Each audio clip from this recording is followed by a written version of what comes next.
All right, welcome everybody back to another edition of the Beehive. Today we're on the road down in Tampa, Florida with the one and only Seth Garber with Pest Daily. So here we are on the road. What's going on, man? Dude, we're in the Bat Cave now. This place is awesome. High end, total man cave. This place is incredible. Where'd you come up with this idea? Of this. I was thinking this was going to be like your office. You're like, no, dude, this is a place just for me. Yeah, for us to be here and shoot content. So it's really simple, man. Like, so if you really take a step back and as like little kids, if you think about like who are like your heroes, right? And so in my generation, it was Batman, right? So everybody wanted a Batcave. Oh yeah. And then it switched to Iron Man. Then everyone wanted like the Iron Man lair. And I was like, well, as things progressed, I just want to have that. And so I had to make a choice. I was either going to go build a new corporate office or I was going to just build a bat cave. And I decided to build this. And so it got green-lighted. So I built it. But the only caveat, Summer said, no bathrooms. Yeah. And what was the second thing? Yeah. So no beds and no bathroom, no showers. No showers and no beds. However, she greenlighted whatever else chaos we want to do here. Okay, so it that's was great. fair enough. It was great. All right. Well, thanks for coming on. I appreciate it. Just have a couple questions for you. So why don't, because I have a little bit different audience than you do, could you please explain to the folks that might be listening, what exactly is it that you guys do? Yeah. So my company's in today's world, we're involved in several different things. And from like scope and scale, we have Pest Daily, which is the #1 online learning platform in the pest control industry. #1. Hands down, #1. I think we're 1,900 companies use it at this point. Wow. Okay. Yeah. And I say #1, not as a flex, but we have committed tremendous resources to building it. We have incredible subject matter experts. We have 170 courses. We're adding another 50 this year. Okay. So I mean, I think I don't know the exact number. I have to look, but we're something like 350,000 courses taken or something like that. Wow, incredible. So, but I only spend in Pest Daily, I spend a couple of hours a week. The company operates on its own. We've got our own production teams. We have everything. Then we have our consulting firm, it's called FPL Services. The name doesn't mean much, but FPL Services today is the leading consulting firm in the pest control and home inspection industry as well. So. Okay. And so we operate, it's full service. People call us the McKinsey of pest control, which is pretty neat. So we operate in 80 US markets. Our oversight is about $3 billion of recurring revenue. And so it's pretty neat, but it all was just a passion project, right? Okay. And then I'm a partner in Fraction, a CPA firm. So that's what we do today. Wow. Yeah. And so let's talk a little bit about growing up. I mean, Sure. I know, but I don't know. I know you have some siblings. So maybe talk about where you guys grew up and what it was like for you.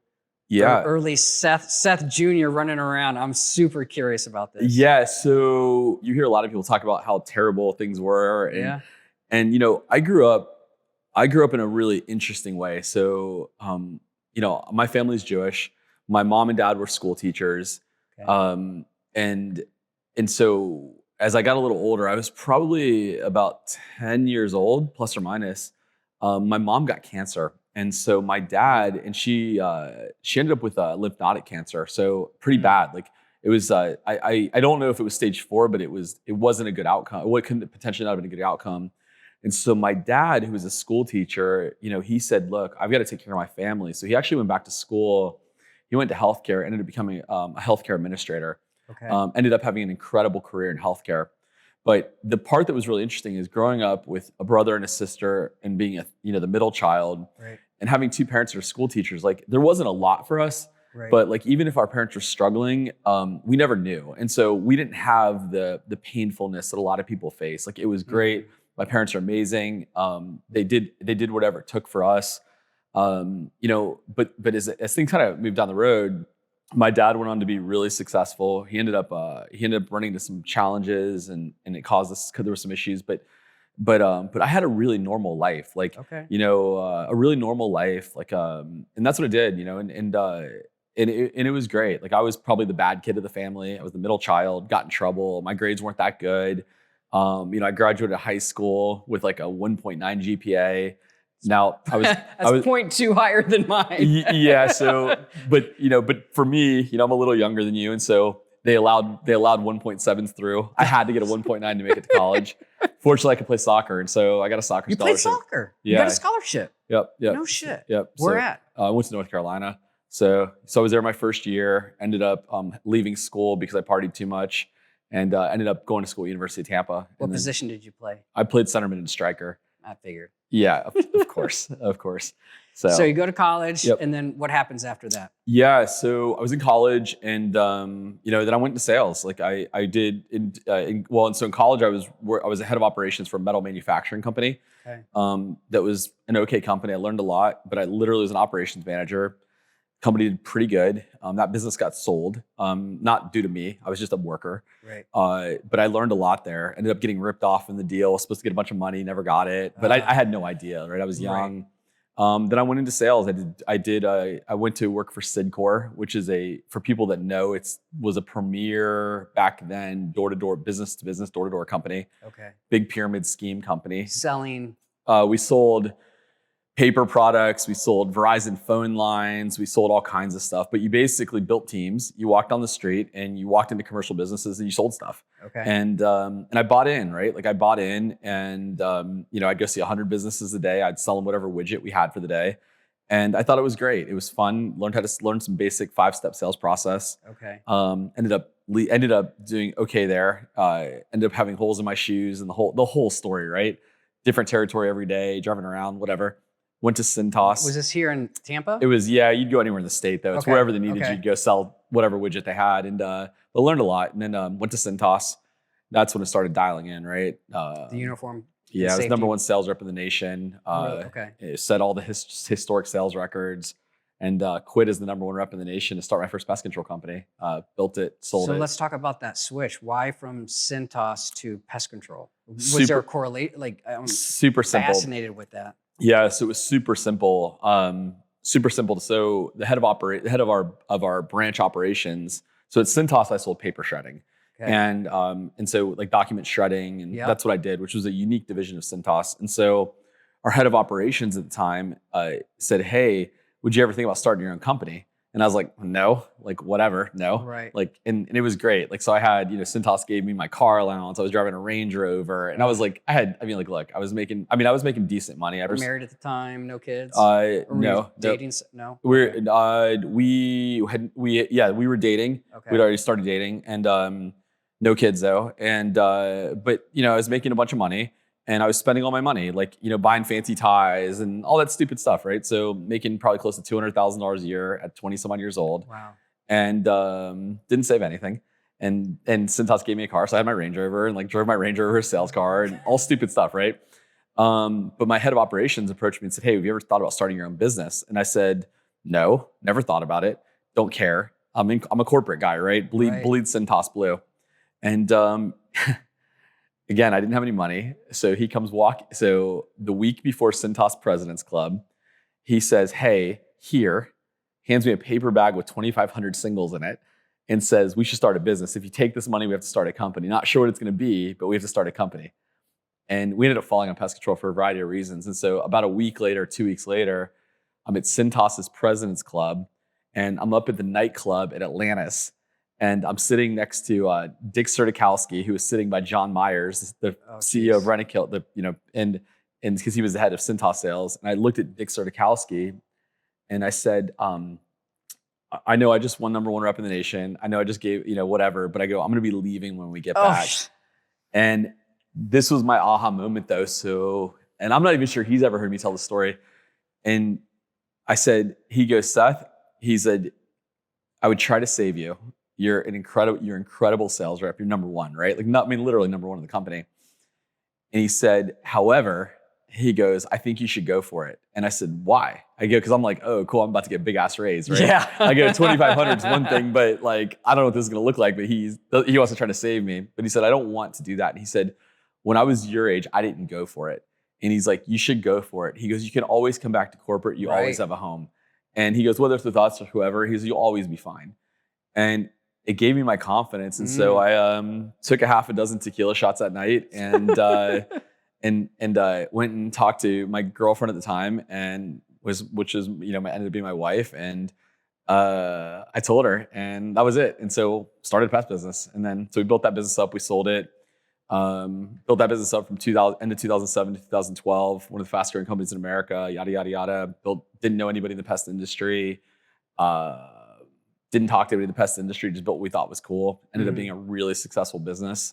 Sold it, then moved into tech, built several tech companies, took a couple more exits. So can we talk about why you decided to exit that? Yeah. And then was that your first introduction to, did you sell it on your own or did you use Potomac at the time? No, so we sold. So the interesting thing about my business is that, yeah, I don't know, because this would have been in 2012, and so I didn't know Potomac at the time. I wish I would have, but I wish I'd have known about brokers. I had no idea, right? And so it was a very simple decision for me. So there was a business partner issue. Couldn't come to an agreement in the business partner issue. And so ultimately, either I offered to buy the business, and my business partner was really smart. He came and said, well, he goes, listen, he goes, you're younger than me. You have the opportunity to go on and do great things. And he goes, this is where I want to be. And he said, if I can put the money together, would you sell the business? And I'm like, yeah. I mean, I'm 31 years old, right? And he approached me with an offer. The offer was more than gracious, more than fair. It was a one-time payment. No other rules other than couldn't compete for 5 years. And he did right by me. Like, they did right by me. Like in today's world, and without getting into it, but like the multiples were different then. Yeah. But I was comfortable. So I mean, I went from being like a salesman making good money to starting a business, struggling, right? Because it's, I tell the fun story and how you win, but along the way, it's months and months and months to get your first paycheck, lots of struggle, all these things. But then I got handed a check that changed my entire life, right? And so that's what happened. And so, but no, I mean, it was super fair, great brand. People ask me all the time, because obviously I'm an industry guy. They're like, would you wish you didn't sell? I was like, hell no, I'm glad I sold. Changed my entire life. Like I went from not being, struggling to pay my bills, even though I had a really good business, but it was hard, to all of a sudden, like buying stupid sports cars, right? Like, in all honesty. And like, I was young, but looking back, like, it was great. But that's why I did it. I got a fair offer, and like, I looked at my bills and I realized that I had a house that I almost owned outright already. And I was like, well, if I take this, I can actually start my dream life at 31 years old. And that's what I did, And so you go from there to healthcare, correct? Yeah. So I went from there into the healthcare sector. And so there's a lot of nuance there. So when I went into the healthcare sector, my father was a big healthcare executive at the time. And so one of the benefits of having a family figure who's older, who's in his sector, is that as a younger person, is that he always needed like technology help, right? And he was a big executive. And so I was always helping him with stuff. And so for years, I was building like his presentations for him. And just on the side, it was easy for me. And so I actually learned the healthcare sector, like not like cold, but I knew enough of the language. I knew kind of how it works. He was in post-acute care. And I was offered a job as vice president of sales, or executive vice president of sales, for a healthcare consulting firm called Build, and took the job. What I didn't know is the CEO was looking for a succession plan. And what I also didn't know is, like, when I got there, that I was it, and no one told me. And so 6 months later, I'm the CEO of this healthcare consulting firm that was the national leader in post-acute healthcare consulting. Oh, wow. It was crazy. I was qualified from a sales standpoint. I was qualified from a process development standpoint. I was completely unqualified as a CEO. But it went, and the company scaled up. We did amazing. And so we did that for several years. I was traveling a tremendous amount. And, my wife had the hard conversation with me. But the interesting thing was, my wife sits me down and she says, listen, she said, like, I know you like being the CEO. I know you love flying all over the country. I know you like making all this money, but you're gone 250 days a year. Right. And so what do you want to do? She's like, what's most important? And she wasn't giving me an ultimatum. She wasn't giving me the ultimatum. She was giving me more of like, hey, what's the priority of our life? Right. And, and so I made the decision. I gave a 6-month notice to the company, and I transitioned back. I transitioned out, and it was, that was hard, because I loved doing that. Like, I loved that business. I mean, essentially in today's world, we replicated that business in the pest control sector, right? Okay. Like, that's basically what we did. That business was more sophisticated. We're more sophisticated today just because of technology, but like in the way we do things. But like, at that point, that was the business, right? Top tier consulting, coaching firm, top tier due diligence firm, which we don't do that in the pest sector. Right. Recruiting firm, don't do that in pest sector. Marketing, but it was a coaching training company, e-learning company. We basically replicated it in the sector. And then from healthcare, do you go to Pest Daily, or is there an interim? No. I was thinking there was another interim. There was. So that puts us around 2016, somewhere in that ballpark. And so I moved into tech. And so I went into the tech world at that point. So I became the head of revenue for a tech company, company called Happy Grasshopper.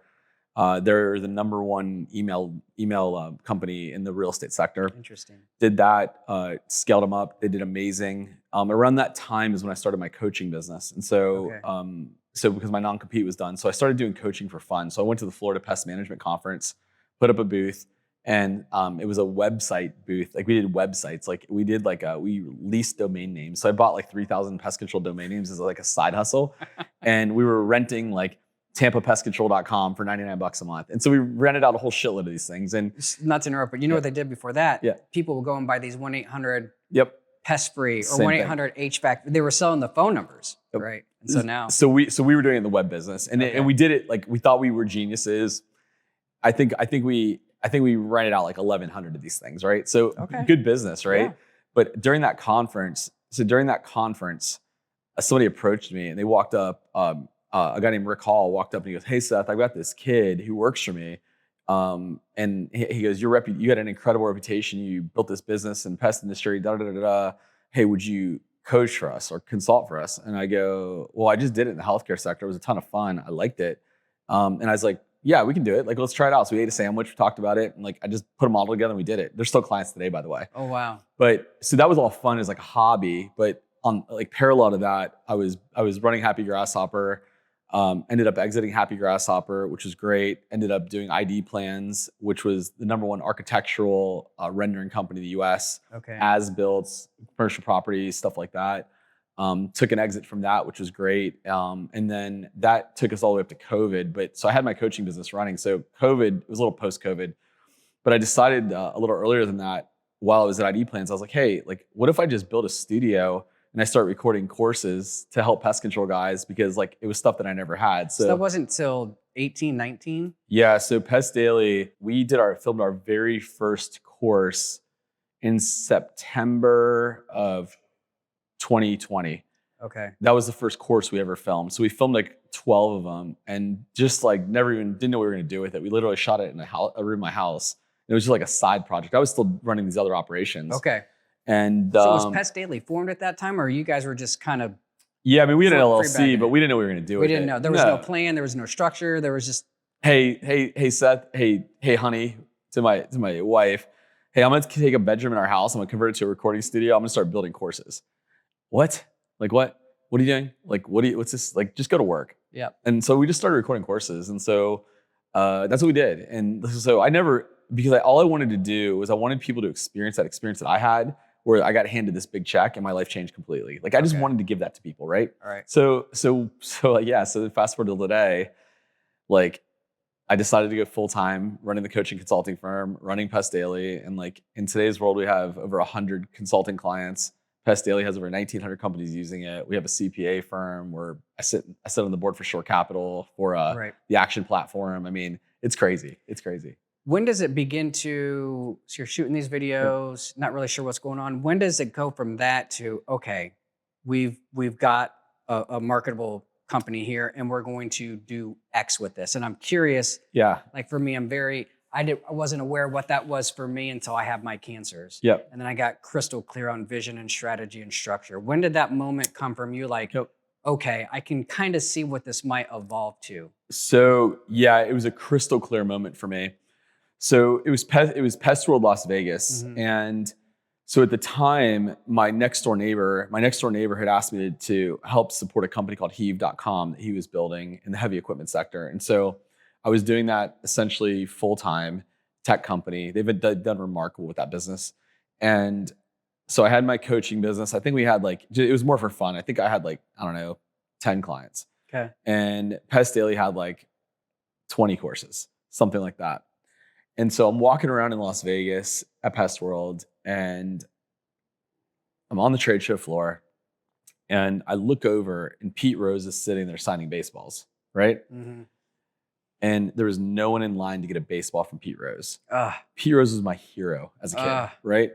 And I look, and like it was a clear moment. So I stand there and I've got like, I don't know, a dozen people around me going, hey, are you Seth? Can we talk to you about these questions, our business, da da da and da? no one's talking to Pete Rose. And no one's talking to my hero from back in the day, right? Ah, And it was like this weird moment, probably like how you had that moment.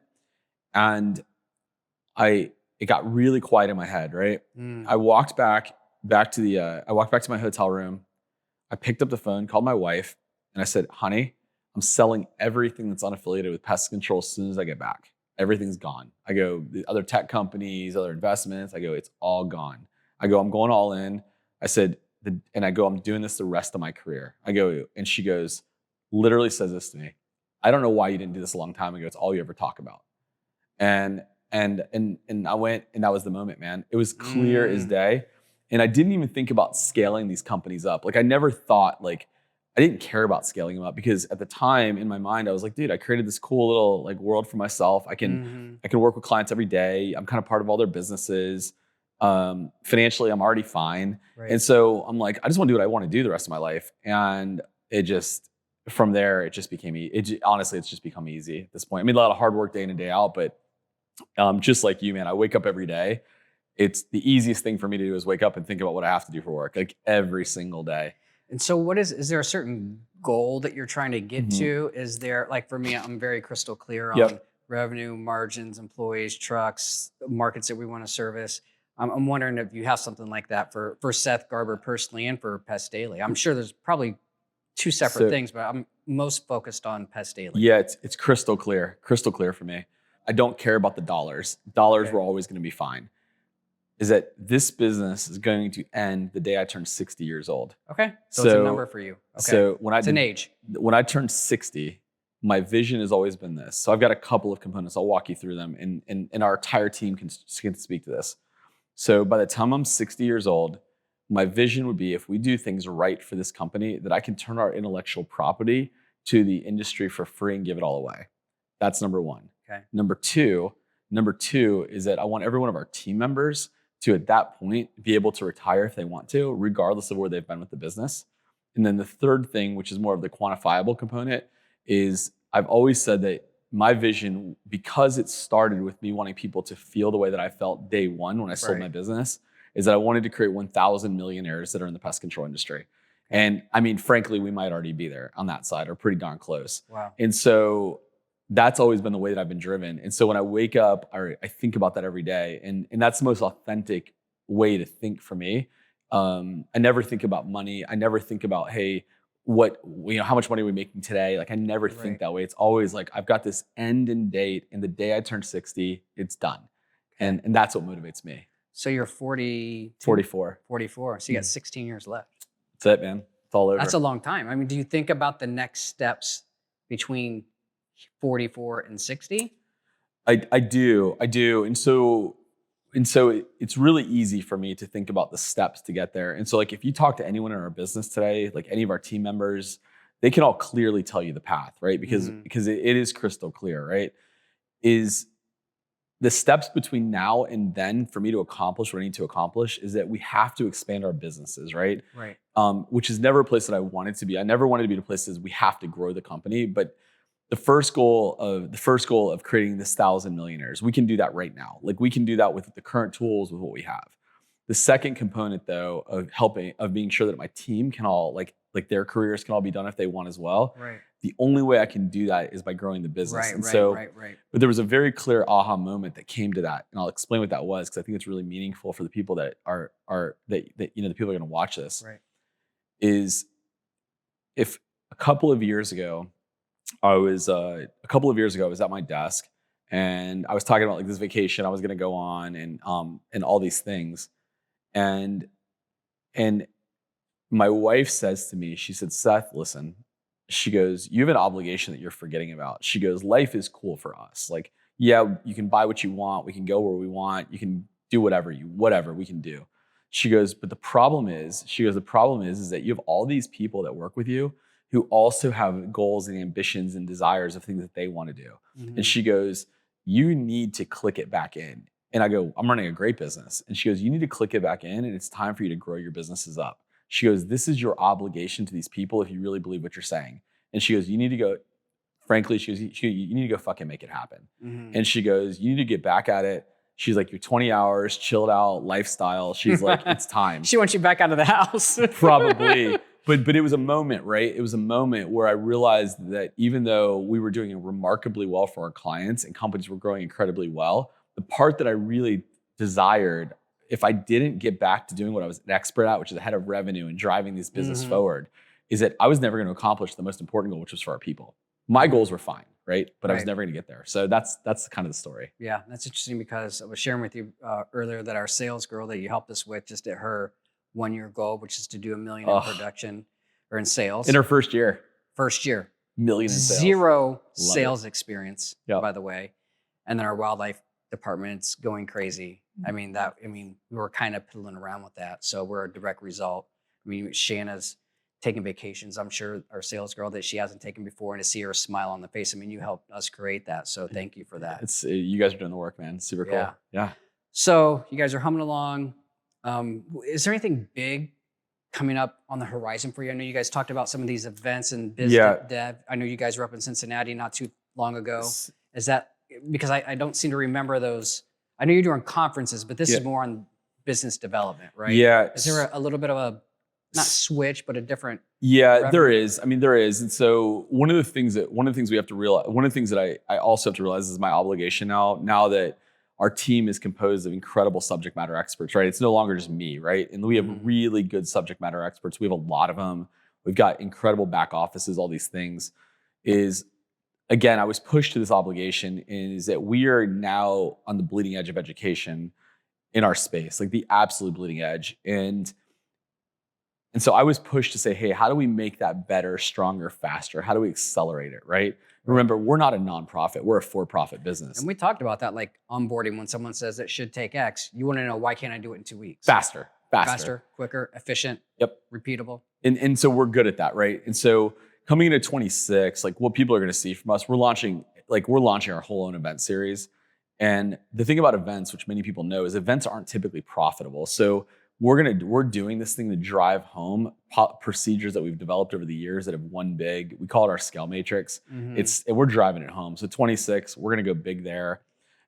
We have invested tremendous amounts of money at this point in some artificial intelligence. Now, I don't want to use cliche like, oh, we're AI forward. Right. We are sick as fuck as it relates to AI, and nobody sees it because we haven't deployed any of it. And we will never sell that product. Like it's the way we've done it have made us ultra efficient. And so we will be scaling that up tremendously in the coming years. We've got a very clear vision on where we're going with it. And then you'll see expansions of our businesses. I mean, Pest Daily will continue to grow more courses. Our coach show will continue. What you won't see from us is you won't see any new products. Like we're staying in our lane. We know where we want to go. And that's what we're going to do. So, good. Yeah. Oddball question. Sure. What's something that just irritates the shit out of you? Wow, what a great question. Just get your goat. On the business side. Oh. Yeah, not first. On the business side. Yeah, I have an idea on the personal side, but I'm just curious. For you, what it is. I have one thing that irritates me like crazy. Is I am a massive believer that if you say it, you do it, and we live this. I live this so hard that if I say it and I lose money doing it, I do it anyway. I don't care. And so I'm a massive believer. The other side to that is I'm also a massive believer that if someone says it and doesn't do it, they've got to agree that they didn't do it. It doesn't matter why, just they didn't do it. Step one. And so one of my biggest irritants is when someone doesn't do something. It's like a death thing for me. If someone says they're going to do something and doesn't do it, and then gives me 10 reasons why they didn't, my mind just shuts off. I think you're probably the same.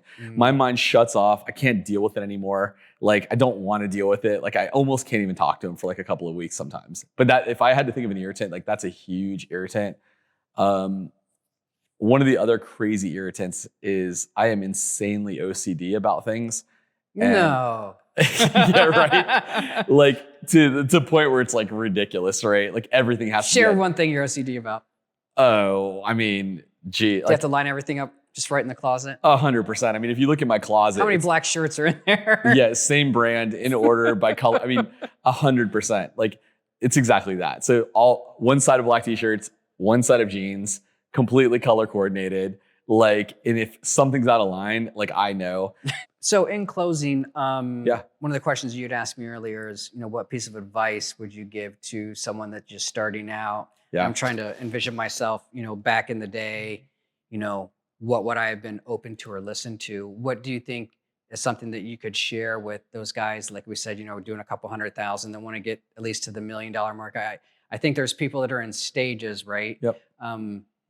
If I'm a new listener and I'm listening to you and I'm doing 15, 20 million, I might hear something different than versus the guy that's just starting out. So I'm interested in the guy, out of all the companies in the United States, there's only a handful of us that are in the top 100. Right. But the bulk, 99% of them are probably under $1 million, $2 million, I would say. Under half a million. Under half a million. So I'm just curious. I think I know what you're going to say, but I'm curious to hear what your perspective is. I think what Seth Garber, the salesperson, would say, you need to sign up for Pest Daily.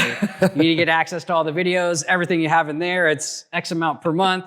That would be my business sense that you would say. But what would you like? What experience would you be able to share with them?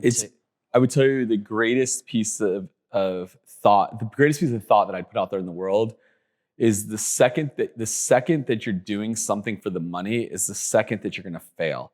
And what I mean by that for people is like, if you wake up and you don't like doing pest control, but you're doing it because you heard it's a good business, don't do pest control, right? There's lots of ways to make money in the world. And if you have to choose what you're most passionate about. And every single great leader that I've ever worked with, whatever the passion is what is ultimately their most success. It's never the product or the service. It's always what the passion is around it. And so for people in the pest control industry, if they're doing $500,000 and they want to do $1 million, they're probably doing parts of their roles and responsibility they're not passionate about, and they need to stop, right? If they're in the pest control business because they heard it's a good business, they can sell it for a lot of money, they should stop, right? Or identify the part of the business they love the most and do that the best. Interesting. And I would tell you that's what I see over and over. I was going to say, what's your experience been without sharing who your clients are? Is that a common theme that you see? Yeah. You work with a ton of companies. Tons of companies have built tons of frameworks at wildly successful rates overall. And the biggest failure points is that. So, and I'll give you a very good basis for what it is, because you see it so much in our industry. Door-to-door guy is a door-to-door salesman, right? Door-to-door salesman decides he's going to open a pest control company so he can grow it really, really fast. Okay. So he can sell it for lots and lots of money, right? Doesn't care about the service, doesn't care about the quality, doesn't really care about sales process, just saw his buddy do it, right? Okay. We see these companies all the time where they all get to like 200 accounts, 400 accounts, right? And they never do anything. And then a year later, they're still talking about 200 accounts, 400 accounts. They're going to all these like conferences to learn how to be a better salesperson, right? 2 years later, 200 accounts, 300 accounts, 400 accounts. They never get anywhere, right? Because it's not what they're passionate about. What they're passionate about is about selling, right? Okay. And so they never really get the progression. We see it all the time.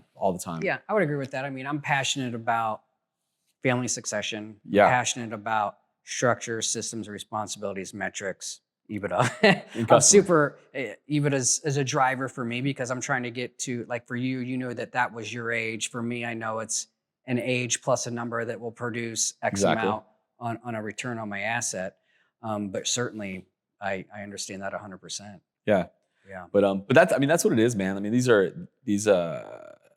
like, we've been very fortunate due to hard work. You've been very fortunate due to hard work.